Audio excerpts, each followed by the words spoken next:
El mundo celebra la victoria sobre el nazismo en 1945. En las calles de Londres, París, Nueva York, millones de personas se abrazan convencidas de que la guerra más devastadora de la historia había terminado. Pero en los sótanos de bancos centrales, bóvedas militares y oficinas cerradas, otra batalla apenas comenzaba, la del dinero y el oro, que decidiría quién tendría poder real en la posguerra. Y aunque a menudo se cuenta que Estados Unidos salió fortalecido por su industria y que Europa se reconstruyó gracias al Plan Marshall, lo que casi nunca se dice es que toneladas de oro, literalmente barcos enteros cargados de lingotes, desaparecieron en medio del caos, un botín silencioso que nunca fue recuperado del todo y que redefinió el mapa financiero del planeta. Piénsalo, los nazis habían saqueado sistemáticamente el oro de cada país que ocupaban, de Bélgica, de Holanda, de Checoslovaquia, de Francia. Se estima que hacia 1942 habían acumulado más de 600 toneladas de oro robado, sin contar joyas, monedas y reservas privadas. Ese oro fue fundido, reacuñado con sellos del Reichsbank y usado como garantía para comprar materias primas en países neutrales como Suiza o Turquía. Y aunque al final del conflicto los aliados intentaron rastrear cada lingote, la verdad es que buena parte se esfumó.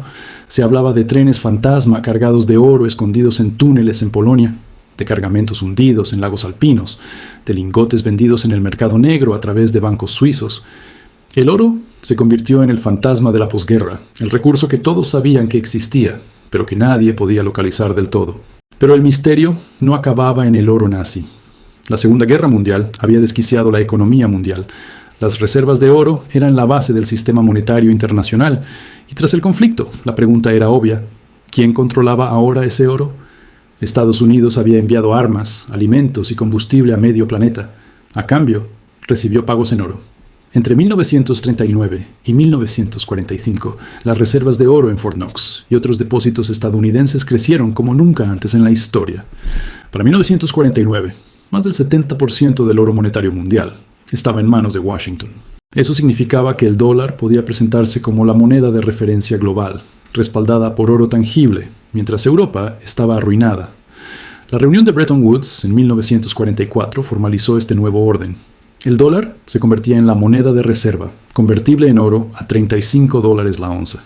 El mundo aceptaba, en teoría, que el oro estaba seguro en las bóvedas de Estados Unidos. Pero ahí está el detalle. No todo el oro estaba seguro. Hubo cargamentos completos que nunca aparecieron. El oro de Yamashita, supuestamente enterrado en Filipinas por los japoneses antes de rendirse. Lingotes desaparecidos de la tesorería italiana cuando los nazis ocuparon Roma. Y en Europa del Este, tras la llegada del Ejército Rojo, trenes enteros cargados de oro y obras de arte simplemente se desvanecieron camino a Moscú. La Unión Soviética nunca dio cuentas claras de cuánto oro incautó ni dónde fue a parar. La posguerra no fue solo reconstrucción. Fue un gigantesco reparto de botín, un trueque de poder disfrazado de orden financiero. Lo que queda claro es que el oro funcionó como arma de poder. No solo servía para pagar reconstrucción o sostener monedas, era también un símbolo. Quien tenía oro podía dictar las reglas del juego. Y aquí es donde entra lo más provocador. Buena parte de ese oro no estaba realmente bajo control de los pueblos que lo habían producido, sino de bancos, gobiernos y redes que operaban en la sombra.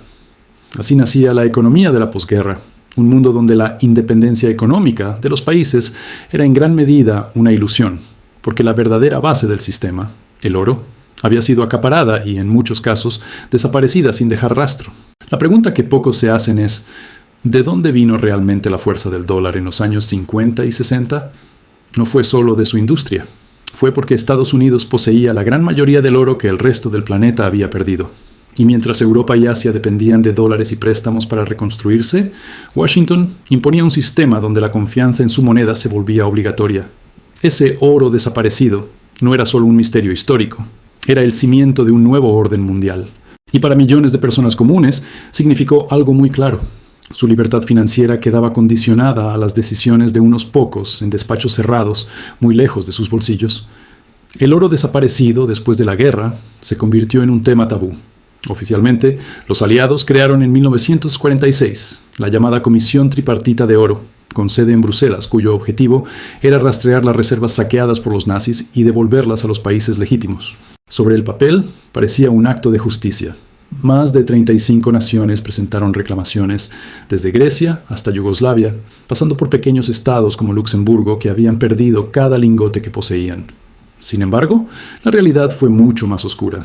Para 1951 apenas se había devuelto una fracción mínima del oro robado, y la mayor parte nunca apareció en los registros oficiales. Era como si toneladas enteras hubiesen sido tragadas por la tierra. Uno de los casos más intrigantes fue el del llamado Tren de Oro húngaro. En 1945, cuando las tropas nazis abandonaban Budapest, cargaron un tren con lingotes, joyas, monedas y objetos de valor confiscados a la población judía húngara. El tren fue capturado por tropas estadounidenses en Austria, y aquí comienza la controversia. En teoría, ese oro debía ser devuelto a Hungría o a los herederos de las víctimas.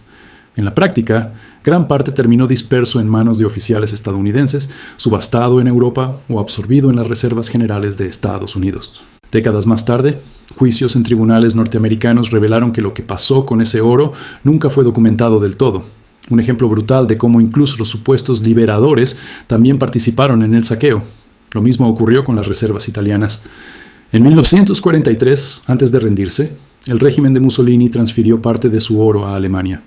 Cuando la guerra terminó, nadie podía precisar cuántas toneladas quedaban en Berlín y cuántas habían sido transportadas hacia el este. Algunas terminaron en Moscú, otras en Suiza y otras desaparecieron en rutas ferroviarias que jamás se investigaron a fondo. Lo más irónico es que mientras los italianos sufrían hambre y racionamiento en la posguerra, el oro de su propio país estaba alimentando la maquinaria financiera de potencias extranjeras. Y luego está Suiza, el gran intermediario. El gobierno suizo nunca admitió la magnitud del negocio que hizo con el oro nazi, pero investigaciones posteriores estiman que recibió más de 400 toneladas procedentes del Reich. Suiza las fundía, borraba marcas y las reciclaba en lingotes limpios, que luego podían usarse sin rastro en el mercado internacional. Cuando terminó la guerra, buena parte de ese oro ya estaba integrado en bancos, fondos y reservas de países neutrales, imposible de rastrear. Oficialmente, Suiza devolvió algo de ese botín bajo presión internacional, pero la cantidad que nunca salió de Zúrich o Berna es incalculable. Y ahí está la primera lección. El sistema financiero explicado hoy no nació transparente ni limpio, sino manchado por transacciones oscuras que legitimaron riqueza robada a sangre y fuego. Mientras tanto, Estados Unidos consolidaba su dominio.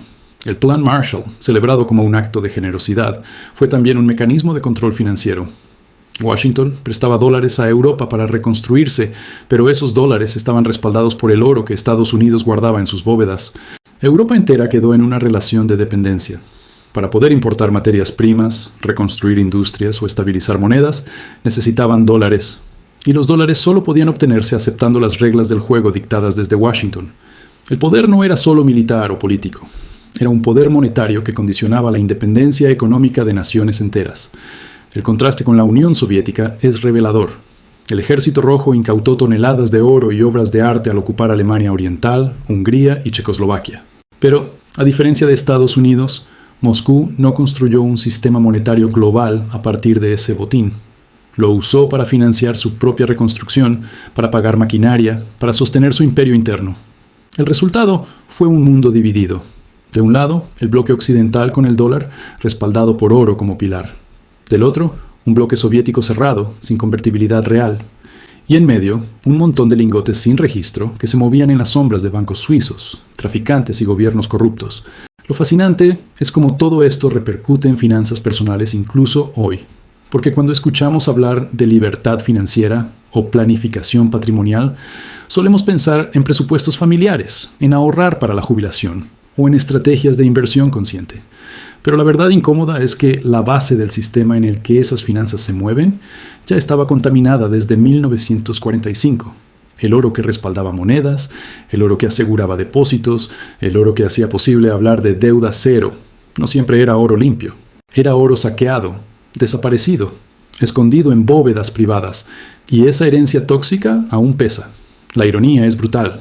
Durante siglos, el oro se presentó como el símbolo de seguridad, el activo que nunca pierde valor, el refugio frente a la inflación explicada una y otra vez como castigo de gobiernos irresponsables.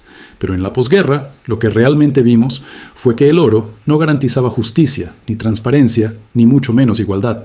Fue un instrumento de control, concentrado en pocas manos, que mantuvo a los países pobres en una posición de dependencia y a las élites financieras en una posición de dominio. Y mientras tanto, el ciudadano común, el que había perdido su casa, su negocio, su familia en la guerra, jamás vio ni un gramo de ese oro regresar a su vida cotidiana. El destino del oro después de la Segunda Guerra Mundial se volvió aún más enigmático con el tiempo. En teoría, el sistema de Bretton Woods, creado en 1944, se apoyaba en una regla simple. Cada dólar emitido por Estados Unidos estaba respaldado por una cantidad fija de oro, exactamente $35 por onza. Esto daba al mundo una ilusión de estabilidad, porque cualquier país podía, en teoría, llegar con sus dólares a la Reserva Federal y cambiarlos por lingotes. El problema es que, mientras Estados Unidos prometía transparencia, gran parte del oro del mundo estaba ya en sus bóvedas, muchas veces procedente de saqueos, transferencias opacas o préstamos forzados de países que no tuvieron más opción que entregar sus reservas. El resultado fue un monopolio encubierto. Washington no solo tenía el poder militar más grande, también controlaba la llave del dinero global. Durante los años 50 y 60, Europa empezó a crecer de nuevo. Alemania Occidental, Francia y el Reino Unido acumularon dólares gracias al comercio internacional. Pero llegó un punto en que algunos comenzaron a dudar. ¿De verdad había suficiente oro en Fort Knox para cubrir todos esos billetes verdes que inundaban el planeta? Charles de Gaulle, presidente de Francia, lo vio claro. En 1965 envió barcos de guerra a Nueva York, con el objetivo de llevarse lingotes a cambio de los dólares franceses. Era un gesto político, pero también una advertencia. Si todos los países reclamaban su oro al mismo tiempo, el sistema se desplomaba. Y así ocurrió. En agosto de 1971, Richard Nixon anunció al mundo que Estados Unidos ya no entregaría oro a cambio de dólares. La famosa frase fue que se trataba de una suspensión temporal. Pero la temporalidad se convirtió en permanencia. De un plumazo, el dólar dejó de ser un certificado de oro y se transformó en pura confianza. El dinero dejó de tener respaldo físico y se convirtió en deuda respaldada por promesas. La historia del dinero cambió para siempre. Aquí es donde el oro desaparecido cobra sentido. Porque si en 1945 hubiera existido un reparto equitativo, si las reservas hubiesen vuelto a los países que las perdieron, quizá el patrón oro habría sobrevivido un poco más, y la independencia económica de muchos estados habría sido más sólida. Pero no ocurrió así. La concentración en pocas manos permitió que, en 1971, cuando Estados Unidos cortó el vínculo con el metal, el resto del mundo no tuviera alternativa. O aceptabas el dólar como única referencia, o quedabas fuera del comercio global. El poder monetario se volvió aún más absoluto, y la herencia del oro fantasma quedó sepultada bajo un sistema fiduciario que nadie había votado, pero todos tuvieron que obedecer. Desde entonces, las crisis financieras se multiplicaron. Inflación explicada en manuales como producto de políticas monetarias expansivas se volvió recurrente porque imprimir dinero ya no tenía límite físico. La deuda pública de los países explotó, porque sin oro como freno, los gobiernos podían gastar a crédito indefinidamente. Y la planificación patrimonial de los ciudadanos comunes se volvió más frágil. Ahorrar en efectivo dejó de ser protección, porque la moneda se devaluaba año tras año. El corralito argentino del 2001, la hiperinflación de Zimbabue en 2008, la crisis de Grecia en 2010, todas son variaciones modernas de la misma trampa. Sistemas financieros diseñados para sostener a los poderosos y cargar los costos en la gente común. Lo más perverso es que el mito del oro sigue vigente. Bancos centrales aún lo guardan como último seguro, inversionistas lo compran como refugio, y gobiernos lo usan como símbolo de soberanía. Pero nadie habla de los lingotes que desaparecieron en trenes, en bóvedas suizas o en barcos hundidos. Ese silencio revela la verdadera naturaleza del poder. No se trata de cuánto oro existe, sino de quién controla la narrativa sobre su paradero. Dinero y poder siempre han estado entrelazados, y el oro después de la Segunda Guerra Mundial fue la materia prima con la que se construyó el casino global en el que todavía vivimos. Y aquí viene la lección para las finanzas personales. La seguridad absoluta no existe. Ni siquiera el oro, presentado como eterno, lo fue. Lo que sí existe es el conocimiento, entender la historia de la deuda, ver cómo gobiernos y bancos usan trucos financieros para mantenerte dependiente, reconocer patrones que se repiten bajo nuevos nombres. La independencia financiera no nace de acumular lingotes ni de esperar que un gobierno te proteja. Nace de saber cómo funciona el sistema y adaptarte para que no te aplaste.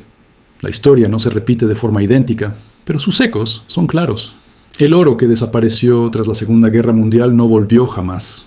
Lo que sí volvió, una y otra vez, es la misma dinámica de concentración de poder, de manipulación monetaria y de ilusiones que terminan en inflación y deuda. Si hoy el mundo entero se sostiene sobre billetes que ya no están respaldados por nada más que promesas, el riesgo es evidente. Y por eso conviene recordar, la historia no se repite, pero si no la entiendes, te aplasta igual. En este juego, la información vale más que el dinero. Suscríbete y empieza a invertir en lo único que nadie puede quitarte: conocimiento.